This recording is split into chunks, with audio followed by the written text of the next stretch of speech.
It's a very interesting conversation when you try to unpack what Nebraska is going to be here in 2025. Because you look at the last 2 years, you're like, kind of thought we'd get a little bit more out of Matt Rhule. If you're the average college football fan, maybe if you're a Nebraska fan, you feel that way.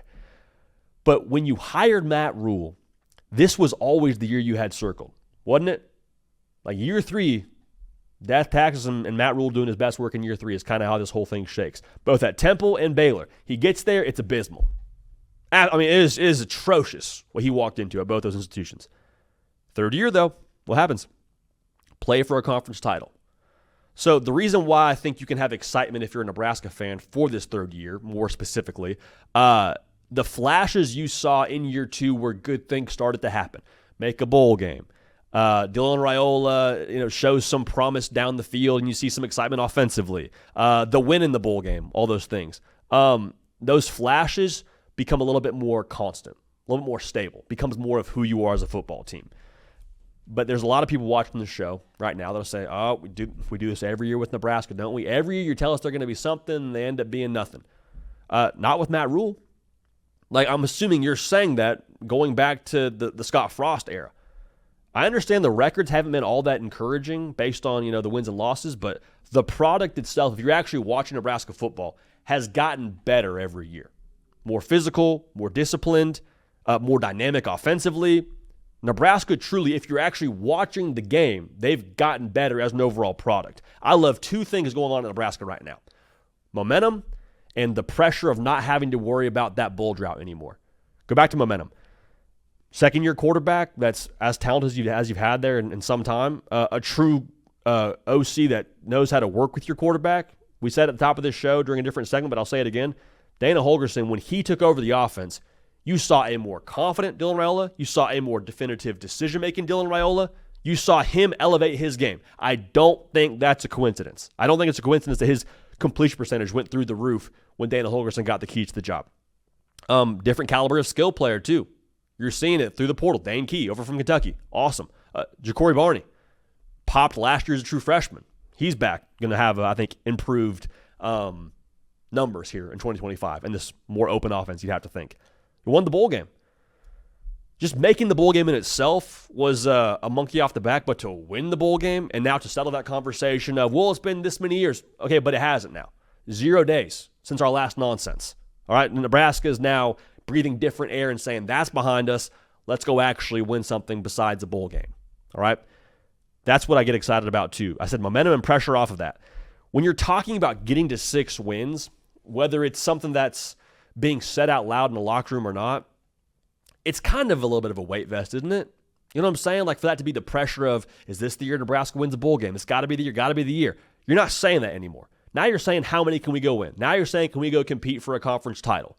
Again, I don't know what the conversation exactly was in that locker room, but I have to believe it was somewhat a feeling if it wasn't said out loud. It definitely was said out loud within that fan base. But the question for me now in 2025 for them, the next step, if you will, can you separate from the middle class of the Big Ten? Like the Minnesotas of the world, the Michigan States of the world. Can you go make those games like just routine wins for you? If you can, then we start to get some momentum and good things start to happen. But you're not talking about 6 wins anymore. So we'll go game by game here, give you a take if it's going to be a win or going to be a loss. We, as always, reserve our right to change our mind week of. If we get to November and we think something different about the USC game, we'll give you our take.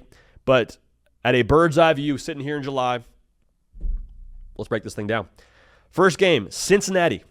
You're in Arrowhead, so a little pseudo home game for Dylan Raiola. I think it's a win. Has to be a win. Has got to be a win for Nebraska. Has got to be a belief builder, momentum getter.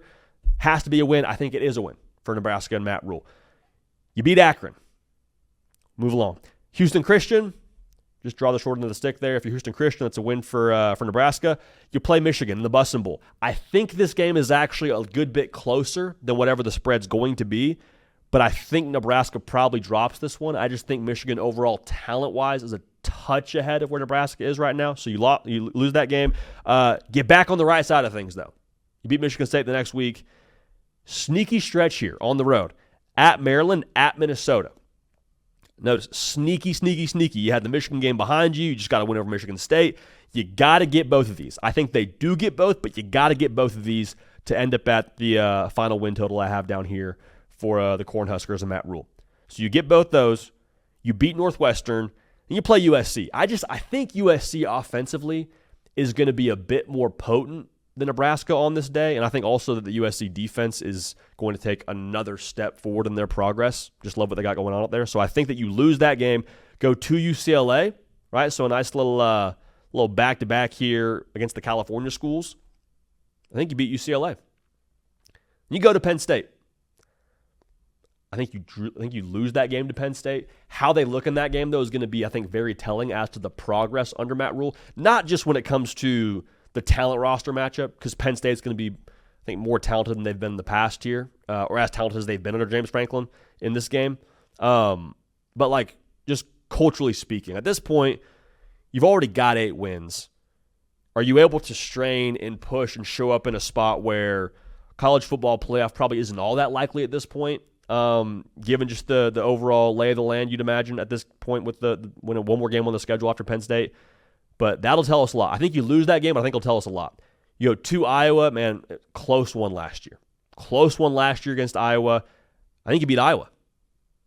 So you look up at the final record, I got Nebraska popping up at 9-3. 9-3 for Nebraska after what last year was and the year before that. Yeah, in some ways you'd say it's a pretty big leap. Is it, though? Because, again, I told you the product's been better for a while. Dylan Raiola, you don't have to squint too hard to see him be a top-tier quarterback in the Big Ten, given his physical giftings, given the receiver room elevating, all those things I already said. I think this is the year where the culture under Matt Rhule stabilizes, is all the way installed, goes from the coaches owning it to the locker room truly owning it. And when that happens, I think that makes the difference for you in those close games that Nebraska's come up short on over the course of the last 2 years. Here's the last thing I'll say. I mentioned the Matt Rhule year 3 thing. There's a couple of things you just kind of get the benefit of the doubt to. You know what I'm saying? Like if you got a dude with Nike Air Monarchs on the grill, you let him cook a little bit, right? You let him kind of do his thing. You give him the benefit of the doubt that he probably knows what he's doing flipping those burgers. All right, you go to a barbecue joint. You see construction paper with the menu written in Sharpie. Benefit of the doubt. It's probably going to be solid for you. All right, go to a taco spot, and there's no sign over the window. You're in good company. Hole in the wall taco spot, you're right where you need to be. Matt Rhule year 3, benefit of the doubt for me. Maybe there's a couple of matchups where you say, are you sure both wins on the road at Maryland, at Minnesota? Benefit of the doubt for me for Matt Rhule year 3 with all that they're working with out there in Lincoln. Last thing I'll say, I've gone long on Nebraska, but last thing I'll say, I was in the locker room at Baylor for his 3rd year there, and I forget what our over-under win total was, but I just remember feeling so confident in the work that was being done behind closed doors and just feeling like there's no way with how dialed in this culture is, how detail-oriented this entire operation is, that we don't win a lot of football games this year. Like, we just won a bowl game that year before. It wasn't like Baylor lit it on fire the year before. They won the Texas Bowl against Vanderbilt, but like there was no doubt in my mind that Baylor would be a good football team that year and ended up, again, playing for the conference title.